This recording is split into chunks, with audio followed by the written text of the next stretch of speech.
ശ്യാമളെ, രാവിലെ കുളിച്ചിട്ട് കയറിയതല്ലേ ഇതിൻ്റെ ഉള്ളില്? ഇത് എന്താണ് ഇത്ര പ്രാർത്ഥിക്കാനുള്ളത് നിനക്ക്? എന്ത് പറഞ്ഞാലും ഒരു തമാശക്കളിയാ. ഈ പ്രാർത്ഥന ഉള്ളതുകൊണ്ട് ഇങ്ങനെ കാര്യങ്ങളെല്ലാം നടന്നു പോണുണ്ട്. ഇവിടെ വാ. എന്തിന്? എന്റെ സത്യേട്ടാ, 10-25 കൊല്ലം മരുഭൂമി കിടന്ന് കഷ്ടപ്പെട്ട പൈസയാണ്. 1-2 അല്ല, ലക്ഷങ്ങളാ. ഒരു പുതിയ ബിസിനസ്സിന് പോകുമ്പോ ഒന്ന് വന്ന് പ്രാർത്ഥിച്ചിട്ട് പോകും. എടി, ബിസിനസ്സിന് ഇറങ്ങുമ്പോ പ്രാർത്ഥിച്ചിട്ട് എന്താ കാര്യം? ഇതൊക്കെ ഞാനവിടെ ഗൾഫിൽ ചെയ്തോണ്ടിരുന്നല്ലേ. അത് ഗൾഫിലല്ലേ, ഇവിടുത്തെ സ്ഥിതി അതൊന്നും അല്ല.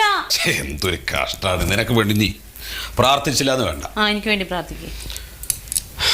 ഭഗവതി ഗുരുവായൂരപ്പ വിഘ്നേശ്വര, സർവ്വ വിഘ്നങ്ങളും തരണേ ഭഗവാനെ. പ്രാർത്ഥിച്ചു കൂട്ടണേ. വിഘ്നങ്ങൾ തരണം എന്നാണോ പ്രാർത്ഥിക്കണ എല്ലാരും? ഓ, വിഘ്നങ്ങൾ ഒഴിവാക്കണം. ഭഗവാനെ വിഘ്നേശ്വര, എല്ലാ വിഘ്നങ്ങളും ഒഴിവാക്കി തരണേ. ഈ ബിസിനസ്സിൽ എനിക്ക് നല്ല ലാഭം ഉണ്ടാവണേ, നല്ല പണക്കാരനാക്കണേ. ഓക്കെ, മതി പ്രാർത്ഥിച്ചത്. ഇങ്ങനെ പ്രാർത്ഥിച്ചാൽ വേഗം കേൾക്കും. ഈ കുറിയിടണോ? കുറിയിടാം.